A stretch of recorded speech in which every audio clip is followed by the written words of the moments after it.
ইয়া আইয়ুহাল্লাযীনা আমানু কুতিবা আলাইকুমুস সিয়ামু কামা কুতিবা আলাল্লাযীনা মিন ক্বাবলিকুম লাআল্লাকুম তাত্তাকুন। উদ্দেশ্য এই সম্বন্ধে বয়ান করা, উদ্দেশ্য যে সূরা আমি তেলাওয়াত তার সম্বন্ধে আলোচনা করব, কিন্তু সামনে যে পবিত্র রমজান মাস ওই হিসাবে তোলা একটু খান। যেমন আল্লাহ পাকে পরবর্তীকার আলম মুমিন বান্দাদেরকে বললেন, হে মুমিন বান্দারা, হে বিশ্বাসী বান্দারা, হে ঈমান নেওয়ালা বান্দারা, তোমাদের উপরে আমি রোজা ফরজ করে দিছি। আল্লাহ বলেন তোমাদের উপরে রোজারে ফরজ করে দেওয়া হয়েছে। শুধু তোমাদের উপরে না, বরং তোমাদের পূর্বের যত কম চলিয়া গেছে ওদের উপরে যেই ধরনের ফরজ করে দেওয়া হইয়াছিল তদ্রূপ তোমাদের উপরে ফরজ করে দেওয়া হয়েছে। যদি তোমরা এইগুলোরই যদি তোমরা কি করো আদায় করে নিতে পারো তাহলে আল্লাকুম তাত্তাকুন, তোমরা পরেজগার, শায়দ তোমরা পরেজগার হয়ে যাবে। আল্লাহ যে পরেজগার হয়ে যাবে বললেন, আমরা তো একথা বুঝি আর কি, নেক আমল বন্দা যদি করে, এই বন্দা নেক আমল করার কারণে গিয়া আল্লাহ ডরটা তার অন্তর মধ্যে ঢুকিয়ে যাইব। এখানে দেখা যায়, আগে দেখা যায় আমল করলে শেষকালে ডরাইব। আল্লাহ পাকে পরবর্তীকার আলমর উদ্দেশ্য ইয়ে থাকলো তোমরা যদি ওইগুলোর আদায় করতে পারো, আল্লাহর হুকুমগুলোর যদি তোমরা পরিপূর্ণভাবে আদায় করতে পারো, তাহলে তোমরা ওই অবস্থার মধ্যে যাইবা যে তোমরা আল্লাহ ওয়ালা বনে যাইবা, আল্লাহর ওয়ালি হল তোমরা বনে যাইবা। এখন তো সাহাবায়ে কেরামে চিন্তার বিকিল লাগাইলেন, যত ফরজ করে দেওয়া হয়েছে তার সময় তো নির্দিষ্ট নয়, কি পরিমাণ তো নির্দিষ্ট নয়। এই নিয়ে আর কি চিন্তা ফিকির আরম্ভ হয়েছে। তখন আল্লাহ বললেন আইয়ামাম মাদুদাত,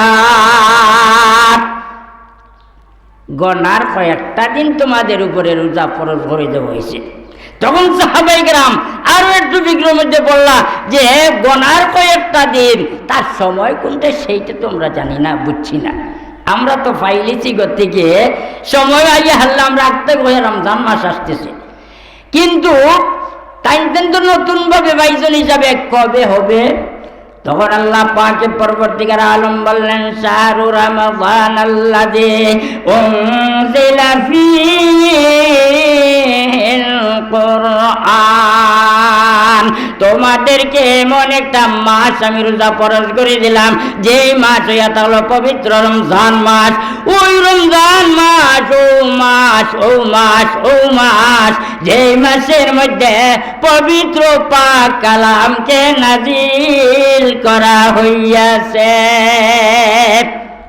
ও মাস যেই মাসের মধ্যে পবিত্র পাক কালামকে নাজিল করা হইয়াছে, পবিত্র পাক কালাম রে ওই মাসের মধ্যে নাজিল করার কারণে ওই মাসে সম্মানটা বেড়ে গেছে।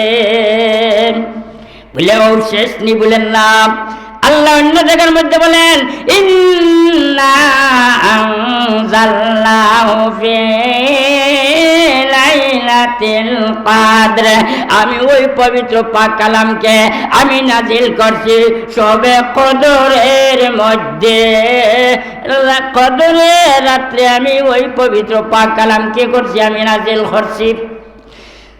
ওই পবিত্র পাক কালাম রূহে মাহফুজ থেকে সময় আসমানের মধ্যে একই সাথে কি হয়েছে সব নাজিল করা হইয়াছে।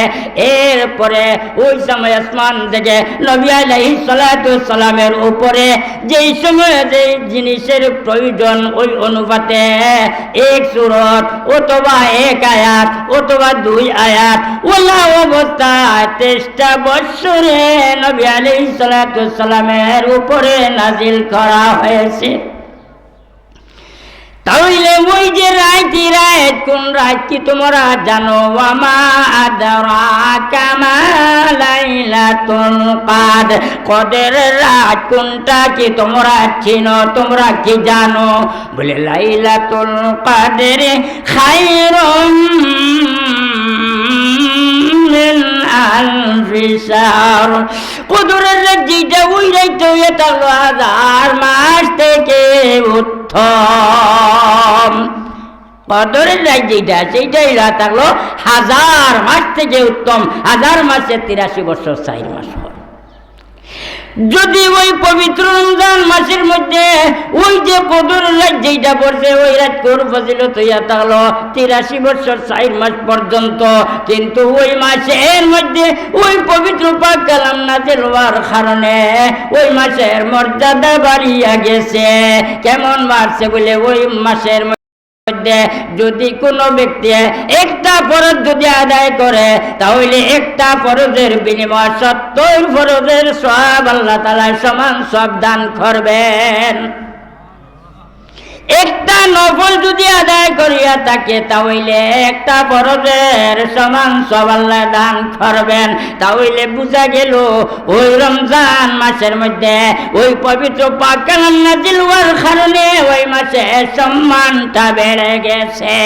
যেই ধরনের যেই সময় নাযিল হয়েছে সময়ের দামটা বাড়িয়া গেছে, তদ্রূপ যেই জায়গার মধ্যে নাযিল হয়েছে ওই পবিত্র পাক কালাম নাযিল হয়েছে নবী আলাইহিস সালাতু ওয়াস সালাম আখির নবী মুহাম্মদুর রাসূলুল্লাহ সাল্লাল্লাহু আলাইহি সাল্লাতু ওয়াস সালামের উপরে ওই হিসাবে तमाम আম্বিয়া আলাইহিমুস সালামের সরদার আখির নবী মুহাম্মদুর রাসূলুল্লাহ সাল্লাল্লাহু আলাইহি ওয়াসাল্লাম সব মাস থেকে যেই ধরনের রমজান মাসের ফজিলত বাড়িয়া গেল, তদ্রূপ যে জায়গার মধ্যে নাযিল হইয়াছে ওই জায়গার মধ্যে ওই জায়গার সম্মানটা তামাম নবীগণের উপরে আল্লাহ তামাম নবীগণের সরদার হিসাবে আখির নবী আলাইহিস সালাতু ওয়াস সালামকে বানাইয়াছিলেন। বুঝলে বুঝলে এই যে আখির নবীর সম্মান যে বাড়ছে, ওই নবীর যে উম্মত গুণ আছেন ওদের সম্মান দিলা রমজান মাসে সম্মান বাড়ছে, ওই হিসাবে আখির নবীর উম্মত গুণের সম্মানও বাড়িয়া গেছে। উদ্দেশ্য এই দিকে নয়, আমার যে সূরা তিলাওয়াত করছিলাম আমি সেই দিকে আমি চলিয়া যাই।